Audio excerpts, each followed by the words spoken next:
और 2024 के लिए बीजेपी एक तरफ एक्शन प्लान बनाकर धरातल पर ला चुकी है, दूसरी तरफ संघ भी बीजेपी के लिए चुनावी राह को आसान करने के लिए विशेष अभियान की तैयारी कर चुका है। मथुरा में हुए संघ के कार्यक्रम में मोहन भागवत ने 5 राज्यों में 55 सीटों के लिए खास मंत्र दिया। ये वो सीटें हैं जिन पर पिछले चुनाव में बीजेपी जीत हासिल नहीं कर सकी थी। इन्हीं सीटों को साधने के लिए अब बारी है ऑपरेशन सुदर्शन चक्र की।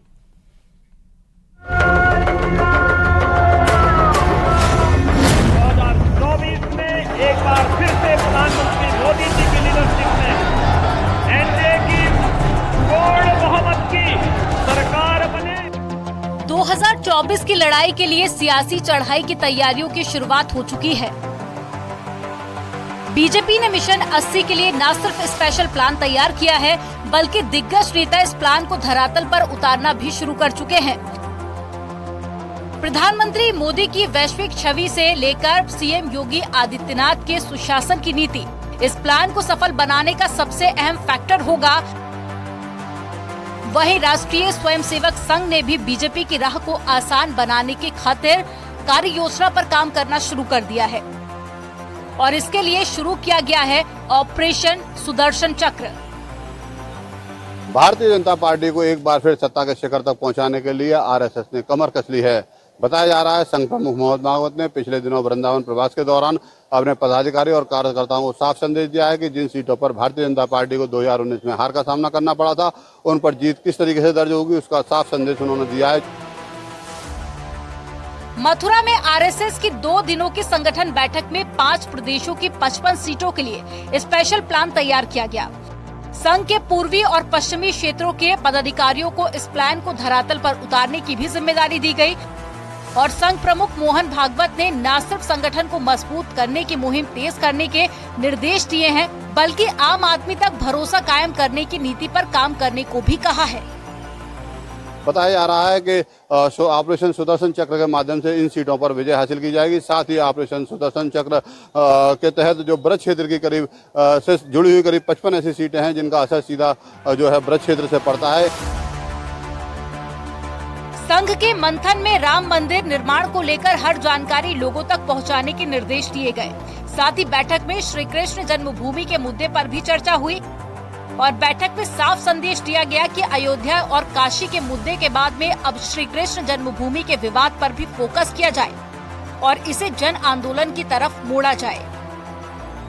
सबसे प्रथम रोम रोम में बसने वाले प्रभु श्री राम का मंदिर दिव्य भव्य निर्माण हो गया, रामलला वहां विराजमान होंगे और यही हम चाहेंगे कि उसी प्रकार से भव्यता के साथ सरकार से भी निवेदन करेंगे और इस बार हम एजेंडे में मुख्य रूप से संत समाज की यह मांग रहेगी कि हमारा भगवान श्री कृष्ण का जो भव्य मंदिर है वहां से मस्जिद का गुंबद हटे और वहां से अब सर्वे भी होगा तो उसमें भगवान श्री कृष्ण और देवी देवताओं के अवशेष मिलेंगे और वहां दिव्य भव्य मंदिर बने। ये जो जन्म स्थान का विषय है ये भी सनातनीय मंदिर है और इसमें आने वाले समय में आप इसकी लड़ाई भी हम लोग अदालत के माध्यम से लड़ने जा रहे हैं और लड़ाई लड़ेंगे इसकी और इसको भी हम लोग मुक्त कराएंगे और यहाँ पर दिव्य और भव्य मंदिर आने वाले समय में आप देखेंगे बनते हुए। एक तरफ संघ के मंथन में श्री कृष्ण के मुद्दे को जन आंदोलन की तरफ ले जाने पर विचार हुआ तो वही संत भी इस मुद्दे को धार देने में लगे हैं। साफ है कि संघ के इस स्पेशल प्लान से बीजेपी की 2024 की राह आसान ही होगी। हालांकि जिन मुद्दों पर संघ के मंथन में विचार हुआ है उन पर अभी धरातल पर काम करना बाकी है। ऑपरेशन सुदर्शन के माध्यम से जो गांव-गांव में घर घर में शाखाओं का विस्तार किया जाना है, साथ ही जिन मुद्दों के माध्यम से चुनाव लड़ा जाना है उनमें श्री कृष्ण जन्मभूमि शहीद का विवाद, नूह हिंसा, धर्मांतरण, लव जिहाद जैसे ज्वलनशील मुद्दे इन चुनावों में हावी रहेंगे। नितिन गौतम, न्यूज़ 18 मथुरा। और घोसी उपचुनाव का प्रचार खत्म हो चुका है। अब कल चुनाव होने हैं। बीजेपी जीत के दावे के साथ एसपी पर तीखे प्रहार कर रही है तो उधर समाजवादी पार्टी ने भी घोसी विजय के अपने प्लान को फूल प्रूफ बनाया है। लेकिन वोटिंग से ठीक प्रचार के आखिरी दौर में दोनों पार्टियों ने एक दूसरे पर गंभीर आरोप लगाए हैं।